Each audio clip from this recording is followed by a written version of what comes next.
DJ 55 minutes ago. Moving forward, Forsen, is there any opponents that you're most intimidated about? Honestly, not. I'm the favorite for sure. Whoa, he blundered! DJ Fortnite Gamer Twitch production.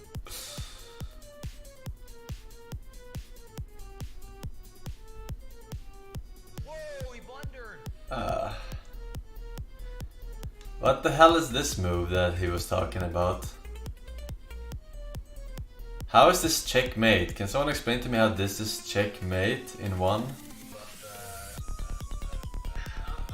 If this one stands here, if I don't move pawn and I move here, how is this checkmate in one? I'm the favorite for sure. If he takes, okay, if it stays here and then the queen moves over here. Wait, what? H1 next move. H1 is next move. Yeah, I get that. That's why we go in this diagonal. But he can prevent it, no? I'm the favorite for sure. Oh no. Yeah, he can. No, he can't. Wow. No, he can. He takes the pawn with the queen, and then the king can move over here. Don't practice blitz now, it's very different. How is this mate in one? I don't know what to do. I don't see it. It's your turn. Okay, my turn. The pawn is over here. My queen is here. I move here. And he moves and takes the pawn while I move here. Nothing is protecting the pawn here. He's in check. How is he in check? Dude, this is diagonal, not this. It's this. This is not checkmate. The favorite for sure. It's mate in two. How is it mate in two? Okay, one. He takes this pawn here. And then where does the king move when he checks? He moves up here. He's safe here. And then I move. It's not checkmate. It's not checkmate. Why are you saying it's checkmate? Go to the analysis board. Alright, let's see. There's no way this is mate in two. No way. Doubting Hikaru. Well, I really don't see it. He has to not move properly or something. Where do I see my games?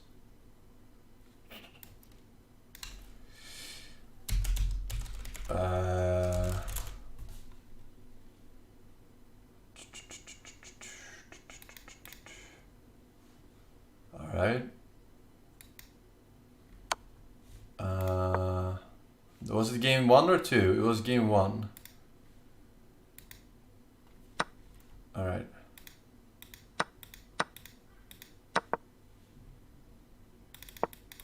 Alright, let's see.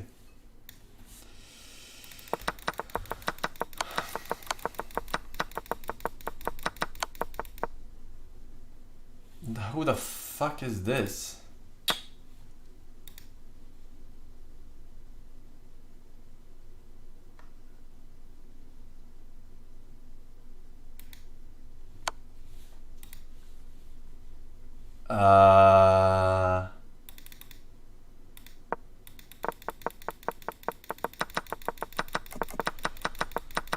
Alright.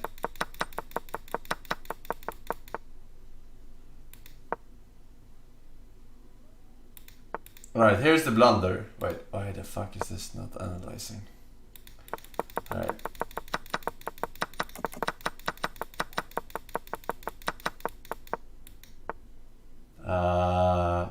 Alright. Oh, I should move my queen up. Thank. Pretty thank. Interesting. Alright.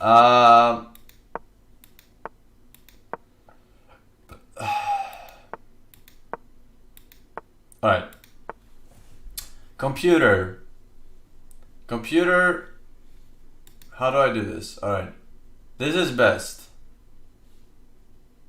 There is no mate. Look at this. There is no mate here. There's no mate in 2.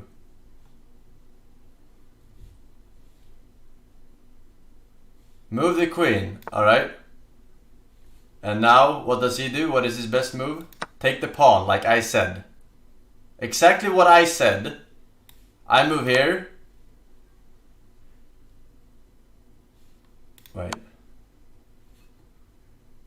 Alright, best move is moving here. And then best move is moving here. Best move is moving here. Best move is moving here. And there's no mate right away.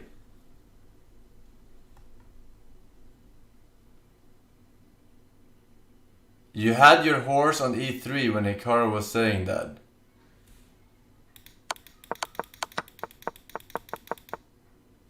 On e3?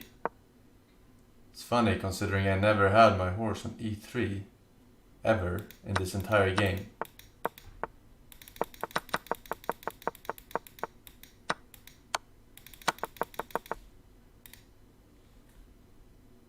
Yeah, I'm just saying that there's no mate for people saying that. I don't know what Hikaru was talking about. Okay, so best case scenario. Best case scenario. I think I get the queen. Hang on, wait. Where's the place in time? Alright, here is the place in time. Alright, so now we do this. No, sorry, that wasn't here.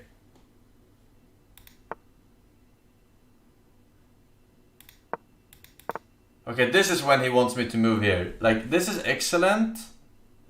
This is excellent. But this is the best move. Alright, so we're gonna move here instead. Alright, and then we'll see what the computer does.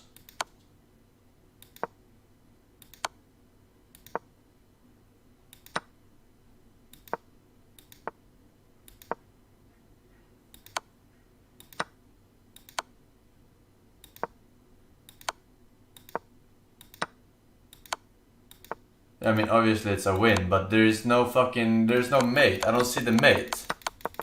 Where is the mate?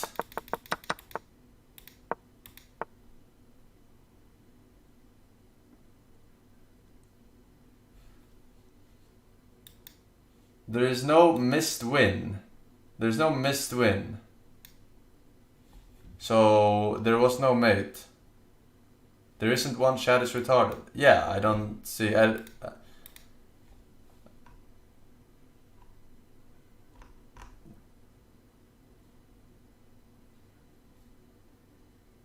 Trying this hard just to prove few people in chat quoted Hikaru wrong. No, Hikaru said to me that it was mate as well.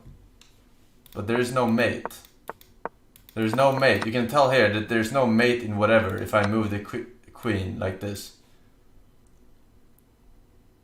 I just wasn't sure until I see and until I saw the game.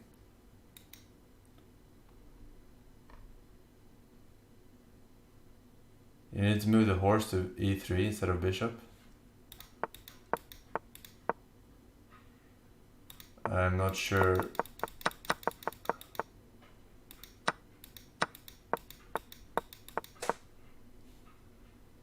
Yeah, here this is a good play. This is a good play. Because it checks. But then what? I was thinking.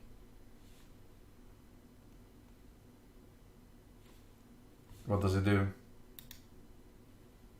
Then I put this. Yeah, I want to get this rook, but I didn't want to lose my pawn. This loses me the pawn, right? Yeah, this is the best move he can do, but I guess it's worth it. I don't know why I tried to hang on to the pawn so much. Every move I made was so that he couldn't take the pawn. That's why I moved the bishop. It's excellent, and it protects the pawn, right?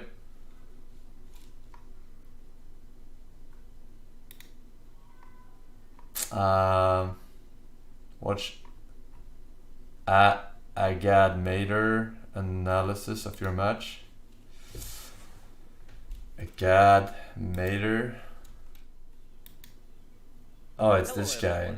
We saw him with the super puzzle before. It's the quarterfinals, and it's Sebastian Swedish streamer, better known as Forsen, versus Albert Jeng, better known as BoxBox.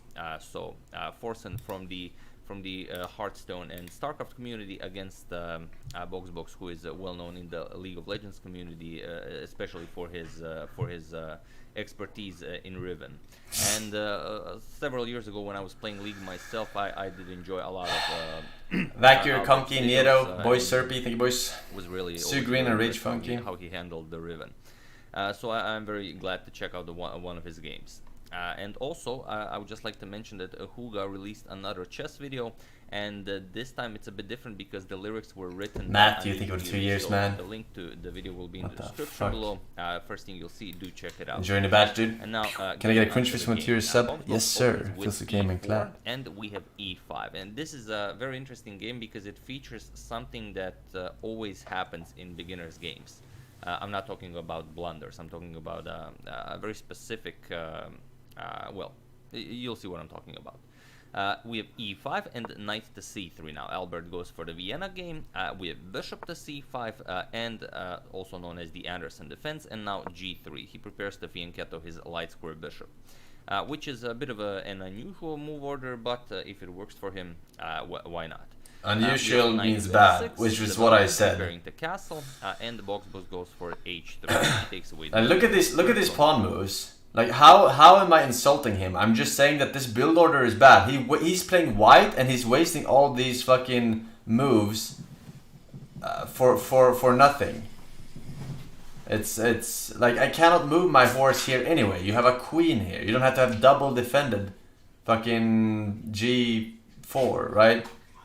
Like it's a bad opening. That's all I said. I didn't say he was a bad player. c6, and here there is one game where bishop to g2 was played. However, here we have knight g to e2 first, and it is already as of move 5 that we have a complete. What the fuck is this quote thing you're saying? So far, I think all of our games from PogChamps were a new game. One bad move nullifies 40 good ones. Here, of course, as white allowed it, black strikes in the center. So d5, grabbing more space.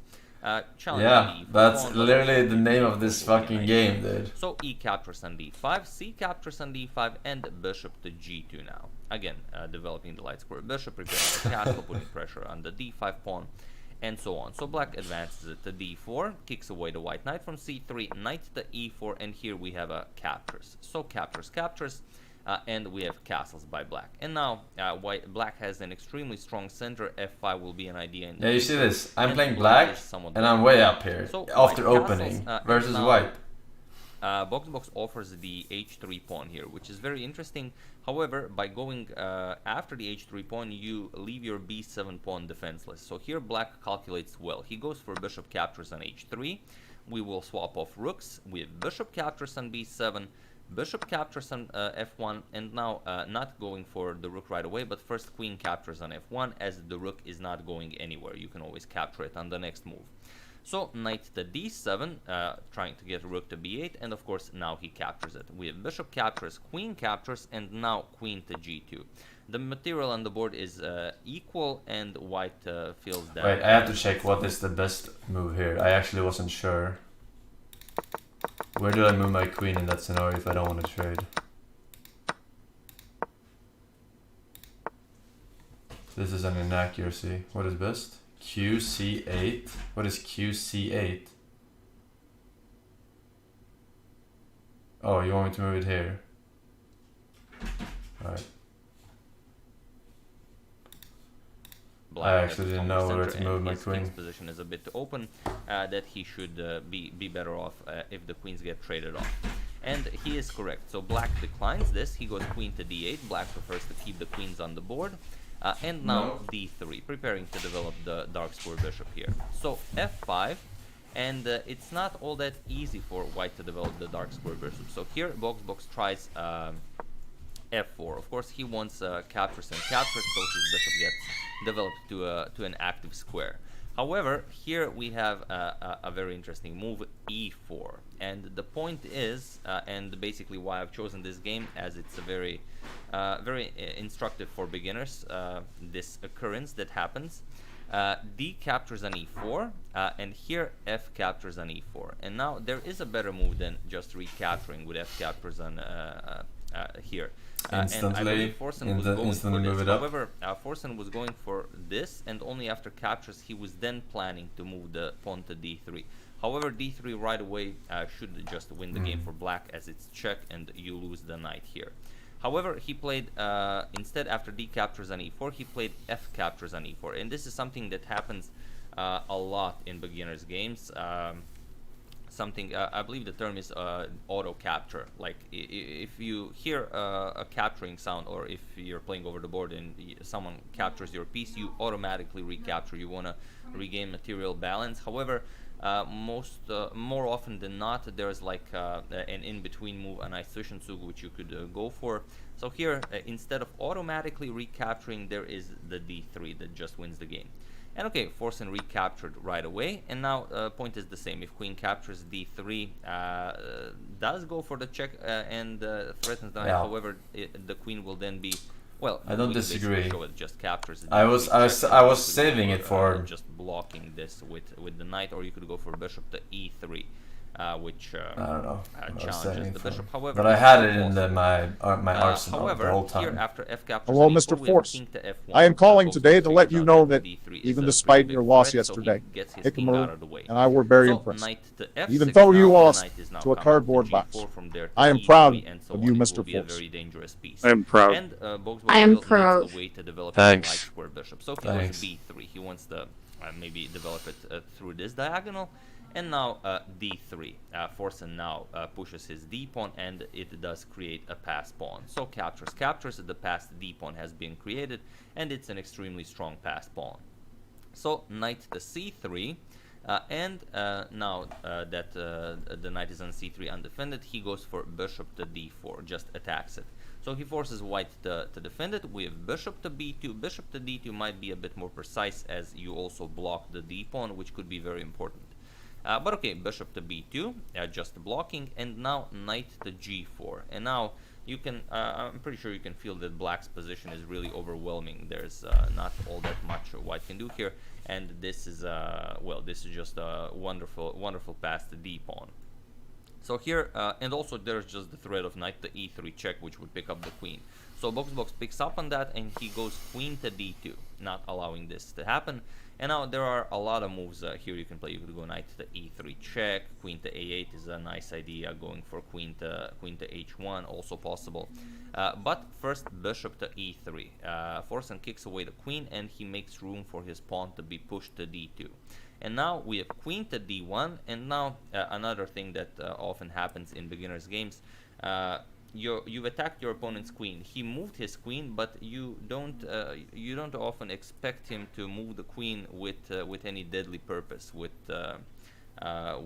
any reason. You just expect that he moved the queen because you attacked it, and that's it. And here he played d2 without realizing that by moving the queen, the g4 knight was under attack. So here he played d2, and in this position, this is pretty much the only move that, well, after which your advantage slips. Here you can do pretty much anything. You can defend the knight and then just enjoy your position. Then you can push d2 if you want. You can go with this idea, queen a8 to h1, which will again be very dangerous. But d2 is a move that now gives white the advantage, as you've blundered your knight. So here BoxBox captures it, and of course I imagine he was very happy here. And now queen to d3 check. And okay, the game's not over. Black still has a passed d pawn. So queen to e2, the strongest move. You now of course want to trade. And now you cannot move the queen away from the defense of the bishop. So what you could do is do a counterattack here, and after this trade here, white would still be able to pick up the pawn. For example, rook to d8, king e2, and next move you're just going to pick up the pawn. So that doesn't work all that great in black's favor. So here Forsen decided to trade queens and hope for the best. So queen captures on e2, we have king captures on e2, and now rook to e8, threatening some nasty discoveries. So Albert moves out of the way, king to f3, and now king to f7. bringing the king into the game. We have knight to d5 now, putting pressure on the bishop. You are up a piece, so of course you want to trade down as much as possible. And here, a very interesting move. Bishop to c5, and now bishop to c3, just going for that d2 pawn. And here there's no good way to actually defend your passed pawn. Here you must part with it, but Forsen tries a last resort sneaky tactic. He goes bishop to d4. And the idea is now, of course, if the pawn is captured, you blunder your rook on a1. BoxBox did not blunder it. He went for the bishop. But also we have to ask ourselves, what's the point of the bishop sacrifice? The point is, after BoxBox captured it, Forsen went rook to e1. And now the rook is under attack, and there are a lot of threats here. For example, if you capture the rook, obviously you get a queen into the game. If you don't capture the rook, if you play something, let's say weird, let's say you play bishop to e3, you want to pick up the pawn, then it's just rook captures on a1, and well, there's not much you can do here. You can now capture the pawn, but you've lost the rook, and it's a rook against a bishop and knight, where white could be slightly better. So this is rook to e1. It was a good sacrifice, really, but he played the last move the correct. bishop sacrifice. I don't remember what he did, but I he did. don't really He have played a it. lot to go on. But- However, there is a move that rids white of all of his problems. So feel think free to pause the king- video and try to find the. I don't know what he did. I defense think for king BoxBox down. While I give you a couple of seconds. So for those of you who were able to do it, congratulations on preventing both threats. Threat number 1 being the rook on a1 is hanging, and threat number 2 being the No, it was a knight, queen yeah. square Knight. is Knight to block the and D- there is D1. one move that Yeah. fixes all of that. So for those of you who just want to enjoy the show, it's knight to e3. And now your rook is defended, and also the queening square is defended, so there is nothing more to worry about. BoxBox played it, and now, okay, rook captures on a1 was I played, shouldn't have but captured now, though, we but have it doesn't bishop matter. captures on a1, and now white is just up 2 pieces, and black will very quickly lose his passed pawn. So they did continue the game. Of course, you can always achieve a stalemate, or your opponent can blunder. It does happen. King e2, we have h6, and now king captures on d2. So the passed pawn was eliminated, and now g6. But now the 2 pieces are too strong, whatever. and you can see that Albert uses them well, preventing the king from even crossing to the other half of the board. We have a6, not allowing the pawn to be captured, and now a4. These and last 2 pieces. So f5, and now king get rid of the knight for checkmate. Queen to f. Don't smash it. Bishop Okay, don't well, smash it. hoping to ensure it now has 2. Right to really a problem here. This is something that happens to a lot of people. For example, missing this d3 idea.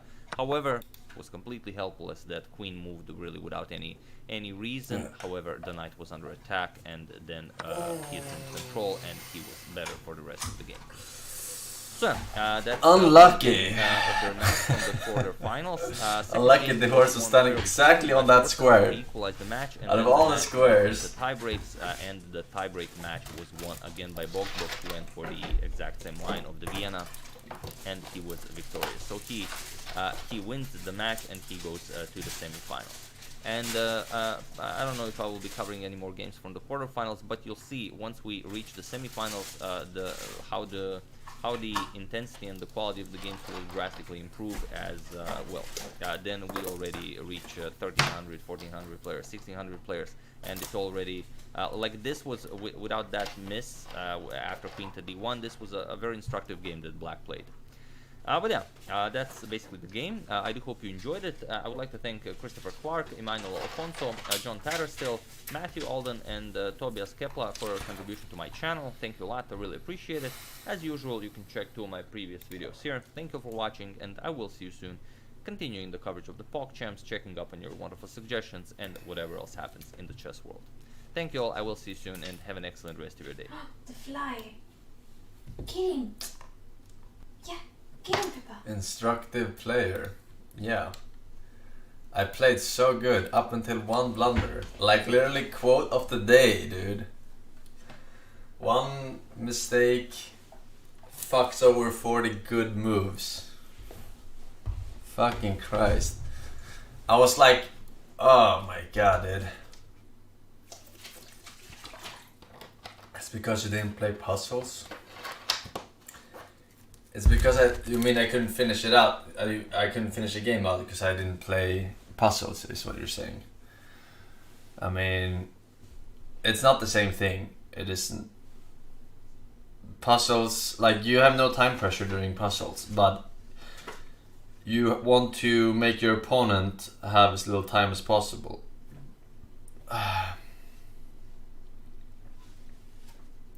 In a real game. So, I mean, I blundered a horse because I tried to play too fast.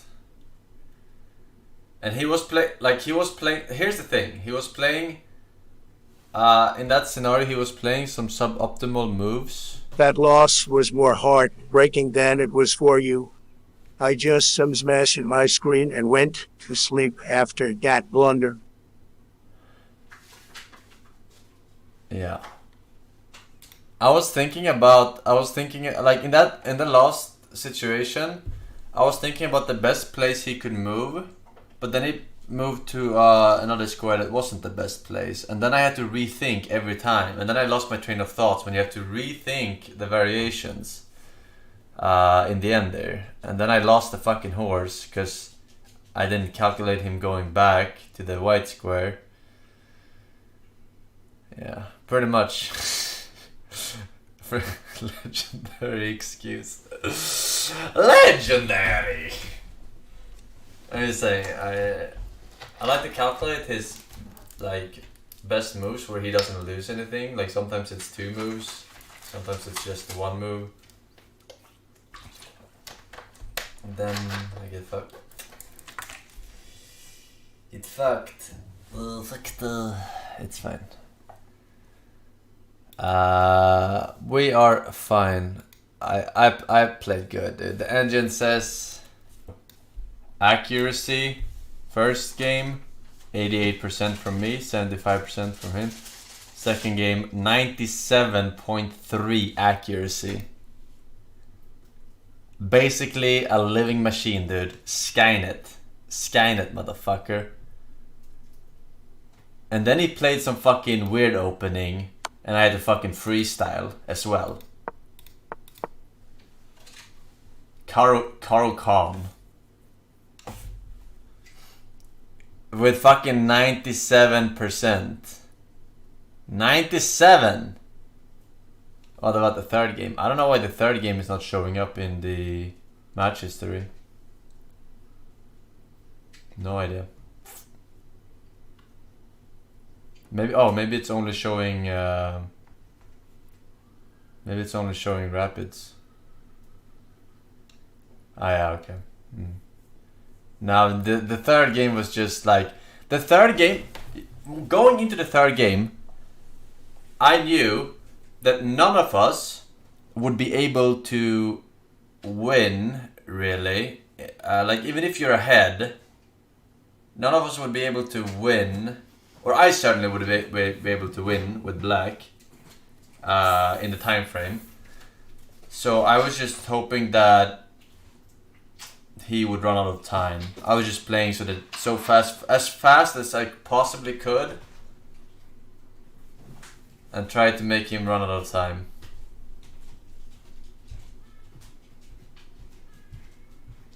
Oh shit, unchecked rapid.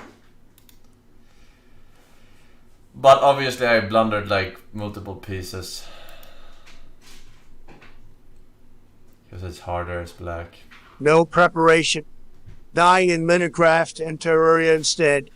Or playing cardboard box that plays chess all day and then blunders on purpose for content. Congratulations, Forsen. You got us all good. Now finish by city. I mean, this is not accurate. Like, after I blundered the first piece, I was just moving pieces randomly because I already lost. If I wanted to play it out properly, right? So I only moved and tried to play on time. So every single move is gonna be wrong if I just move it without thinking. So yeah, but I mean, when I get to think, dude, look at this, 97, dude, right? 88. When I get to think, this is not chess. I'm sorry, but this is not chess, right? When you put a noob versus a noob, in this format. If you had 3-second increments, so that you could at least win with an advantage, even if you were down on time. Like you could just check the king like 5 times to gain 3 times 5 seconds, right? Like if you had 3 seconds increment, this would be fine. But without increment, you literally cannot win, even if you're ahead by a lot, if there's too many pieces on the board still. You know what I mean? Like, we are not good enough to see the optimal plays that fast.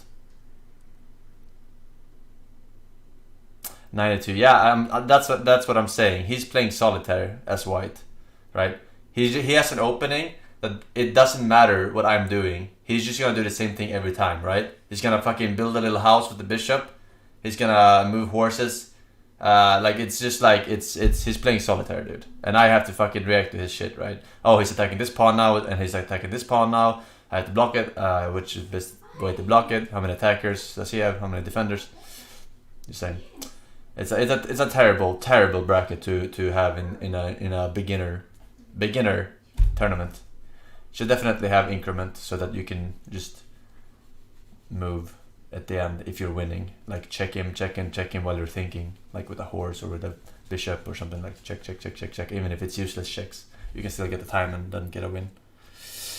Just saying. Those are my constructive criticisms. All right.